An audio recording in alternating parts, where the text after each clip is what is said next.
찬송가 499장으로 함께 찬양하겠습니다. 찬송가 499장입니다.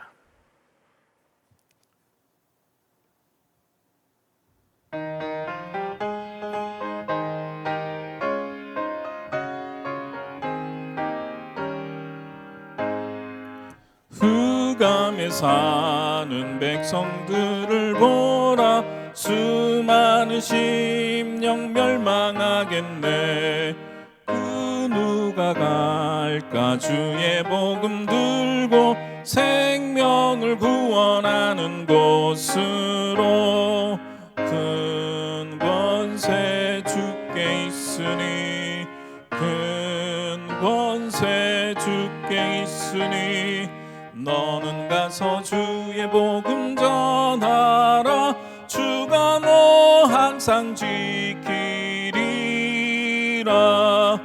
구원의 문은 넓게 열렸으니, 십자가 군병 일어나거라. 너희의 힘을 하나로 뭉쳐서 죄악의 쇠사슬을 끊어라. 큰 권세 주께 있으니, 큰 권세 주께 있으니, 너는 가서 주의 복음 전하라. 주가 너 항상 지키리라. 왜 너는 멸망길을 가려느냐? 주 음성 듣고 응답하여라. 널 구원하러 예수 죽었으니, 생명의 참된 복음 전하라. 큰 권세 주께 있으니, 큰 권세 주께 있으니, 너는 가서 주의 복음 전하라. 주가 너 항상 지키리라.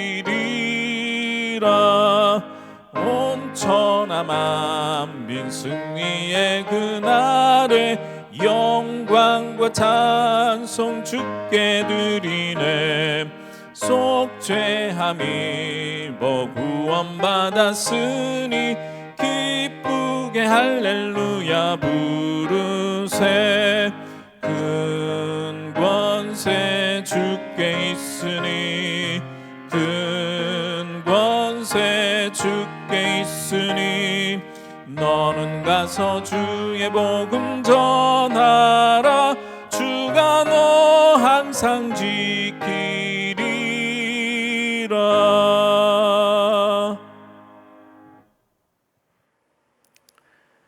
오늘 하나님께서 우리에게 주신 말씀은 요한계시록 11장 1절에서 13절까지의 말씀입니다. 신약성경 409면에 기록되어져 있는 요한계시록 11장 1절에서 13절까지의 말씀을 봉독할 때 살아계신 하나님의 음성을 들으실 수 있으시길 바랍니다. 또 내게 지팡이 같은 갈대를 주며 바라기를, 일어나서 하나님의 성전과 제단과 그 안에서 경배하는 자들을 측량하되, 성전 바깥 마당은 측량하지 말고 그냥 두라. 이것은 이방인에게 주었은즉 그들이 거룩한 성을 42달 동안 짓밟으리라. 내가 나의 두 증인에게 권세를 주리니, 그들이 굵은 베옷을 입고 1260일을 예언하리라. 그들은 이 땅의 주 앞에 서 있는 두 감람나무와 두 촛대니, 만일 누구든지 그들을 해하고자 하면 그들의 입에서 불이 나와서 그들의 원수를 삼켜 버릴 것이요, 누구든지 그들을 해하고자 하면 반드시 그와 같이 죽임을 당하리라. 그들이 권능을 가지고 하늘을 닫아 그 예언을 하는 날 동안 비가 오지 못하게 하고, 또 권능을 가지고 물을 피로 변하게 하고, 아무 때든지 원하는 대로 여러 가지 재앙으로 땅을 치리로다.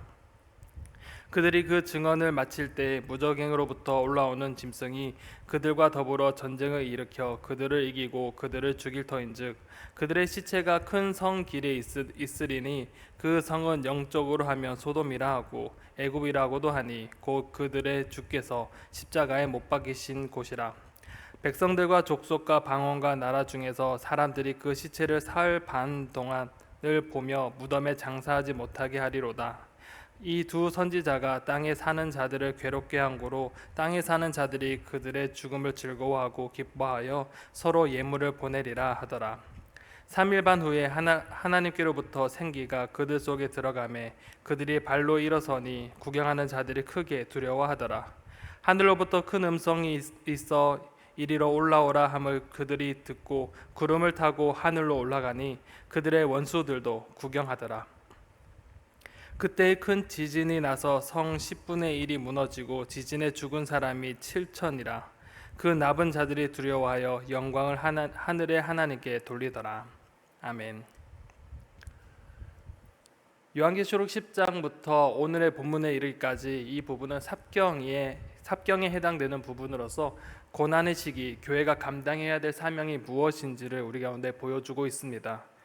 요한이 하강한 천사가 든 두루마리를 먹으며 이 땅에 복음 전파의 사명을 감당해야 될 것을 보여주었다면, 오늘 본문은 전체 교회를 대표하는 두 증인이 요한과 같이 예수님의 신실한 증인이 되어 복음을 전하여 살아가야 함을 우리 가운데 보여줍니다.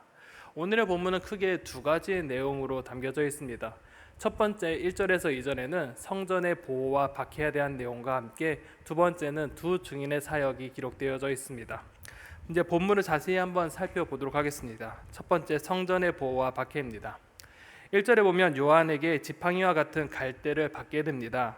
이것은 갈대로 만든 자로서 이것을 통해 하나님의 성전과 계단 그리고 그 안에 경배하는 자를 측량하라라고 하나님께서 말씀하여 주십니다. 성전을 측량하는 것은 에스겔서 40장에서 48장 그리고 스가랴 2장에 나타났는데, 이 측량을 통해서 이 성전을 보호하시겠다는 메시지가 담겨져 있습니다.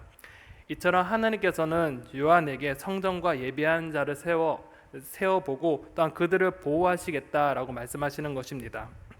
그런데 당시 시대적 상황을 생각해 보면 당시 이스라엘은 성전이 파괴되었고 서쪽 벽만 남아있는 상황이었습니다. 그렇기에 비록 성전 건물은 없어졌지만 고린도후서 16장 16절과 같이 우리는 살아계신 하나님의 성전이라 말한 것과 같이 하나님의 백성이 모인 곳이 새로운 성전이며 하나님께서 이들을 보호하시겠다라고 말씀하시는 것입니다. 그런데 2절에 보면 성전 바깥 마당은 측량하지 말라라고 하십니다. 그저 두라는 것입니다.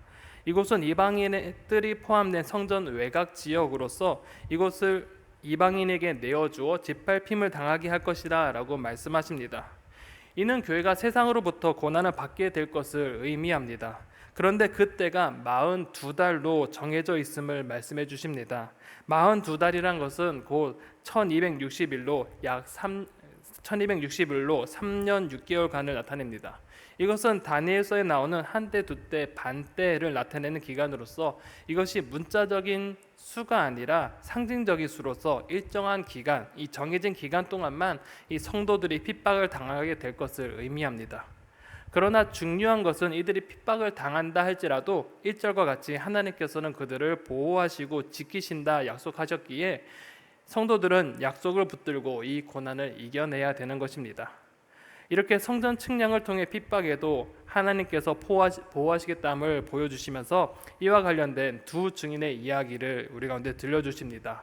이 두 증인은 전체 교회를 뜻하는데 3절에 보면 내가 나의 두 증인에게 권세를 주리니 그들이 굵은 베옷을 입고 1260일을 예언하리라 라고 말씀합니다. 여기서 굵은 베옷을 입고 하는데 이 굵은 베옷은 보통 상복으로 입기도 하지만 용서를 구하고 회개를 구할 때 입는 옷이기도 합니다. 그렇기에 두 증인이 이 굵은 베옷을 입었다라는 것은 회개를 촉구하는 말씀을 선포한다는 것입니다. 그렇게 이 두 증인은 1260일간 회개를 촉구하며 이 하나님의 말씀을 선포할 것을 그들 가운데 말씀하십니다. 그런데 4절에 보면 이들을 두 감람나무와 두 촛대로 비유합니다. 이는 스가랴 4장에 나오는 촛대 양편에 서 있는 두 감람나무를 떠올리게 합니다. 그리고 이 두 개는 당시 유다 총독인 스룹바벨과 대제사장 요아를 상징하기도 합니다. 이를 통해서 감람나무는 하나님의 백성이 왕 같은 제사장의 역할을 감당해야 되는 것으로 이 두 증인인 교회는 왕 같은 제사장으로 1260일간 회개를 촉구하는 말씀을 선포해야 된다라고 해석해 볼 수 있습니다. 그리고 하나님은 이들을 또한 보호하신다라고 말씀하십니다. 5절에 보니 이들을 해하고자 하는 자는 두 증인의 입에서 불이 나와 원수를 삼키게 될 것이고 난 죽임을 당할 것이라 라고 말합니다. 특히 이들에게 하나님의 능력이 주어지는데 6절에 보면 마치 엘리야처럼 그들의 권능을 가지고 하늘을 닫아 그 예언하는 날 동안 비가 오지 못하게 하고 라고 합니다. 또한 모세와 같이 또 권능을 가지고 물을 피로 변하게 하고 아무 때든지 원하는 대로 여러 가지 재앙으로 땅을 치리로다 라고 말씀하시면서 이 두 증인이 엘리야와 모세와 같은 능력을 하나님께서 허락하시겠다라고 말씀합니다. 그리하여 그들에게 주어진 이 1260일간의 말씀 선포의 사명을 감당하게 될 것입니다. 그런데 이 기간이 지나게 될 때가 문제입니다. 이 기간이 지나게 될 때 7절에 보면 무적행에서 올라온 짐승이 전쟁을 일으켜 두 증인을 죽이게 할 것이고 또한 8절에 보니 그 시체가 큰 성길에 방치될 것이며 그곳은 바로 영적으로는 소돔과 애굽이라 하고 곧 예수님이 십자가에 못 박힌 곳이라고 말합니다. 더군다나 9절에 보니까 그 시체를 사흘 반 동안 방치되어 있음을 기록하고 있습니다. 여기서 우리가 보아야 될 것은 소돔과 애굽 그리고 예수님이 십자가에 못 박힌 이 예루살렘 외곽이 어떤 것을 의미하는가입니다. 당시 이것을 기록했을 때는 이 의미를 로마를 지칭하는 것으로 볼 수 있습니다. 로마는 소돔과 같이 영적으로 타락하였고 애굽과 같이 하나님의 백성을 핍박했습니다. 특히 핍박으로 죽은 사람을 장사하지 못하도록 하면서 그들을 모욕과 수치를 주었습니다. 그리고 이를 통해서 많은 사람들이 로마에 굴복하게 하고 반항하지 못하게 하며 자신의 체계를 따르게 했습니다. 그리고 그들은 10절에서와 같이 두 증인은 회개를 촉구하는 말씀을 선포함으로써 하나님을 믿지 않는 땅에 사는 자들을 괴롭게 했지만 이 두 증인의 죽음으로 인해 그들은 기뻐하며 서로 선물을 보내며 즐거워했다라고 합니다.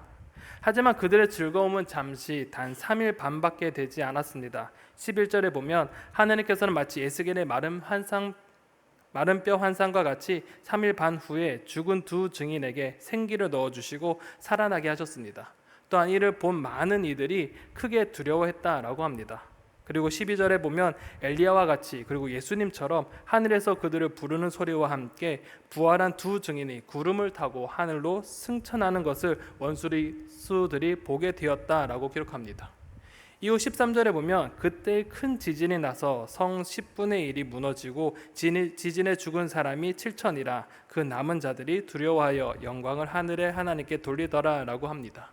놀라운 것은 이 두 증인이 승천 후에 큰 지진이 일어나고 성의 일부가 무너진 것 그리고 7천 명이 죽게 되었다라는 것입니다. 그런데 이들을 제외하고 살아남은 사람들은 두려움에 떨게 되었고 마침내 하나님께 영광을 돌렸다라고 말씀합니다. 이것은 이전에 나온 6번째 나팔을 불러일으켰고 재앙이 있을 때 그들이 하나님께 영광을 돌리지 않았던 그 모습과 반대되는 모습입니다. 이전에 6번째 나팔 불렀을 때 많은 이들이 많은 심판을 받았지만 더욱 우상을 붙잡았지만 이 두 증인의 사역 이후에는 살아있는 모든 자가 개종하게 되고 하나님께로 돌아오게 될 것이라는 것입니다. 이를 통해 이 땅에 펼쳐질 하나님의 심판이 무엇인가 바로 파멸이 아니라 회개의 촉구임을 다시 한 번 더 우리 가운데 보여주고 있습니다. 이는 오늘을 살아가는 우리에게 교회의 목적이 무엇인가를 분명히 밝혀주고 있습니다. 교회의 사명은 바로 복음 전파에 있습니다. 이 전체 교회를 상징하는 이 두 증인이 환난 때에 복음을 전파할 때 하나님께서 그들을 지켜주시고 보호해 주셨고 권능을 허락해 주셨습니다. 그리고 그들이 예수님을 따라 그 사명을 감당해 나갈 때 그 마지막에는 모든 이가 주께 돌아오는 그날을 맞이하게 될 것임을 우리 가운데 보여줍니다. 사랑하는 성도 여러분, 우리는 주님이 다시 오신 날을 기다리며 살아가는 자들입니다. 그리고 이 시기는 분명 신앙을 올바르게 지켜나가는 것이 참 어려운 시대입니다. 그렇기에 우리는 이러한 시대를 살아갈 때 우리 가운데 주신 사명이 무엇인지 분명히 알고 붙잡는 것이 필요합니다. 하나님께서 우리 교회에게 주신 사명이 무엇인가요? 바로 복음을 전파하며 많은 이들에게 하나님의 사랑을 전하며 하나님께로 돌아오게 하는 것이 우리의 사명일 줄로 믿습니다. 그 사명을 감당할 때 분명 어려움이 있을 것입니다. 불이익을 당할 수도 있고 사람들의 따가운 시선을 받을 것입니다. 그리고 이를 통해 삶의 근간이 흔들릴 수도 있습니다. 하지만 하나님께서는 이 사명자를 내버려 두지 않으시고 그의 삶의 능력을 주시고 그의 삶을 지켜주신다라고 분명하게 보여주십니다. 특히 성전을 갈대자로 재시면서 이 하나님의 사람을 고난 중에도 보호하실 것을 말씀해 주셨고 두 증인에게 큰 권세와 능력을 주심으로 사명을 감당하게 하셨음을 기억하시기 바랍니다. 오늘 하루를 살아갈 때 오늘 말씀을 붙잡고 살아가시기 바랍니다. 전능하신 하나님께서 우리의 삶을 지키시고 보호하심을 기억하시기 바랍니다. 또한 신실하신 하나님을 의지하며 오늘도 한 걸음 한 걸음 복음을 전파하는 삶을 살아가시기 바랍니다. 비록 이것이 어렵고 힘들지만 말씀을 붙잡고 말씀대로 살아가도록 애쓰시기 바랍니다. 그러할 때 오늘 하루도 주님의 인도하심과 보호하심을 경험하는 그 시간이 되실 걸로 믿습니다. 오늘 하루도 주님 말씀을 의지하며 주님 가운데 우리 가운데 주신 그 사명을 기억하며 오늘도 그 말씀을 붙잡으며 복음을 전파하는 삶을 살아가는 저와 여러분들이 되시기를 간절히 소망합니다. 기도하겠습니다. 사랑하는 풍성하신 아버지 하나님, 오늘 두 가지 환상을 통하여서 우리 가운데 교회의 사명, 우리의 사명이 무엇인지 다시 한 번 더 생각하게 하심에 참 감사합니다. 하나님, 두 이야기를 통하여서 우리 가운데 정말 이 땅에서 살아갈 우리 사명이 무엇인지 다시 한 번 더 생각하게 합니다. 하나님, 주님께서 복음 전파에 대한 것을 우리 가운데 말씀해 주셨으니 주님, 우리 또한 그 말씀을 붙잡고 그 사명에 따라 살아가는 우리의 성도님들이 될 수 있도록 인도하여 주시옵소서. 말씀을 감당하며 또한 말씀대로 살아가고 말씀을 전하는 것이 이 땅을 살아갈 때 너무나 어려운 일이지만 그럼에도 불구하고 우리 가운데 능력을 주시고 우리와 함께 하시고 우리를 지켜주시는 그 하나님을 의지함으로 오늘도 담대하게 주의 말씀대로 살아가며 복음을 전파하며 살아가는 우리의 성도님들이 될 수 있도록 인도하여 주시옵소서. 오늘 하루도 주님의 말씀을 의지함으로 나아갑니다. 주께서 우리 가운데 주신 사명을 잘 감당케 하여 주시고 그로 인해 하나님의 그 인도하심을 경험하는 오늘 하루가 될 수 있도록 인도하여 주시옵소서. 모든 것을 주님께 의탁하오며 예수 그리스도의 이름으로 간절히 기도드립니다. 아멘.